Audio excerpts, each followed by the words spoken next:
The United Nations Secretary-General Antonio Guterres has also weighed in on this escalating feud. He says free trade is a very important contributor to global prosperity.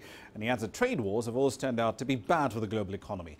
He made those remarks during a joint interview with Chinese media at UN headquarters before embarking on a 5-day visit to China. Well, first of all, trade wars are always bad for those involved in the trade war and for the international economy as a whole. We need to have international cooperation. Wherever there is a problem, there must be dialogue, there must be a serious discussion to overcome the problem, but preserving what was acquired by many years, namely through the work of the World Trade Organization, in order to make sure that we have trade benefiting the international economy as a whole. All right, then let's cross over to Nathan King now. He's live at the White House with more data on the story. Nathan, good to see you. So walk us through the details of this next round of proposed tariffs from the United States covering $100 billion worth of imports. What's the legal authority behind it and what goods are likely to be targeted?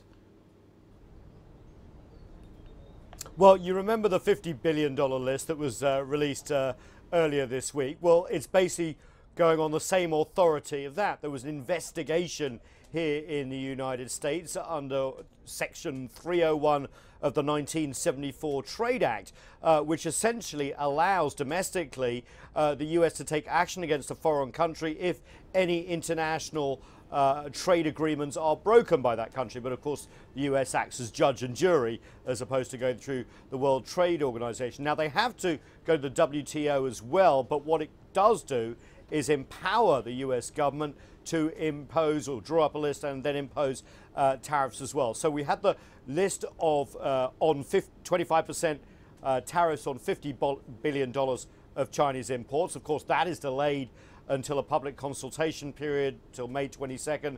Then I think the White House has about 6 months to decide whether to implement them. Separately now, what Donald Trump has surprisingly done overnight is ask for another list of $100 billion worth of Chinese goods, which will slap tariffs on that. It won't be worth $100 billion. It'd be maybe 25% like the last list. So that's where they're going. How long that list will take to prepare? Well, we don't know, because the last one took quite a long time. There was a long investigation behind the scenes. This, of course, is a bigger number as well. But what it does do is say to China, instead of we're just sticking with 50 billion, there's going to be more coming down the pipe if you don't change your behavior. Indeed. I'm glad you brought up the WTO because we'll cover that in a moment. But let's focus on Mr. Trump for a moment. He says he wants to protect American farmers from retaliatory tariffs. But can he do that without, one, resorting to taxpayer-funded subsidies, and two, without taking off his trade allies in the EU, for example?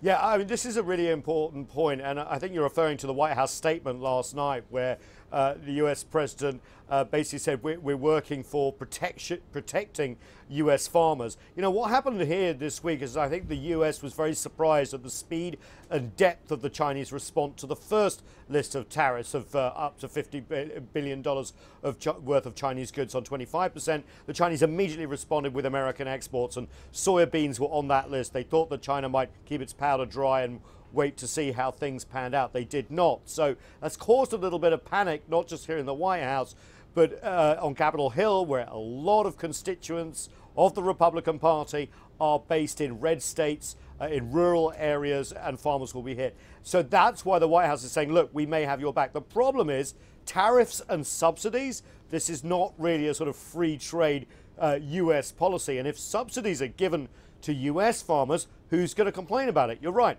Canadian farmers next door, Mexican farmers, European farmers, because that would be breaking rules as well. So it just goes to show in this trading relationship between the US and China, it's really not just a bilateral one. It's part of a whole global makeup. And the US, by trying to keep people happy and maybe their votes in November, may be also causing trouble down the road with other trading partners as well. I'm glad you brought up the vote issue, because a lot of the states that swung really hard for Trump in 2016, they're also home to farmers who are likely to be hit particularly hard by these tariffs. So assuming they do go into force and the counter tariffs from China do follow, will Republicans pay the price in the polls and the midterms in November?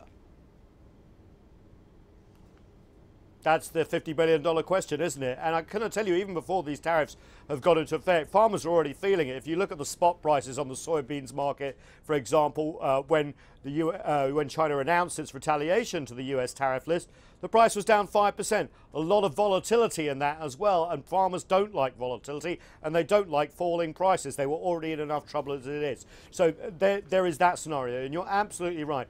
Donald Trump would not be president had it not been for the rural vote, and also the union vote in manufacturing, for example, in swing states like Pennsylvania. All these industries could be affected if these tariffs come into effect, and are already being affected by the jitteriness of the markets and commodity prices, but also companies who thought they were doing fine. Look, the US economy is doing really well at the moment, thinking about setting up a new plant because they export a lot to China. Maybe they'll hold off on that.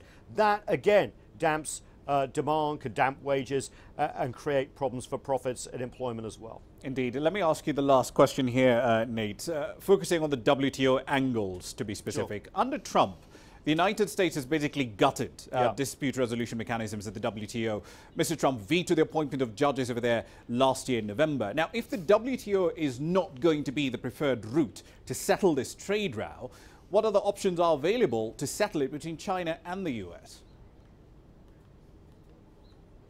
I think the word gutted is a little strong, but I see where you're going. There's a huge amount of distrust with the WTO, and you're absolutely right on the judges as well. And, you know, White House officials here behind me, including Robert Lighthizer, the US Trade Representative, have said, look, we don't like the WTO. It's been terrible for America. And since China joined back in 2001, it's been a disaster, etc., etc. So there is no faith in that process. They have lodged with the WTO on the 301 and the steel and aluminum tariffs because essentially they have to. It's part of their domestic law that they have to do that. But you can tell there's no confidence.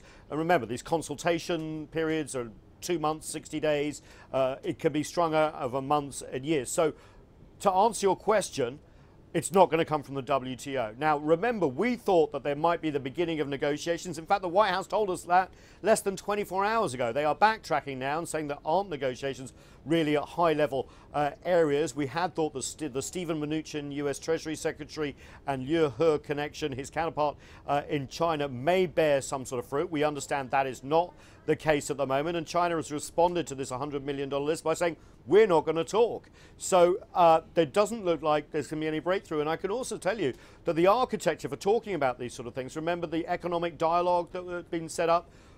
Basically, the White House has abandoned that. Even before announcing this tariffs, they said it wasn't working. So it's going to be very interesting to see how these two biggest global economies start talking to each other, hopefully, rather than at each other. Indeed. Let's see who blinks first. Thank you for the update. That's Nathan King, then live in Washington, D.C.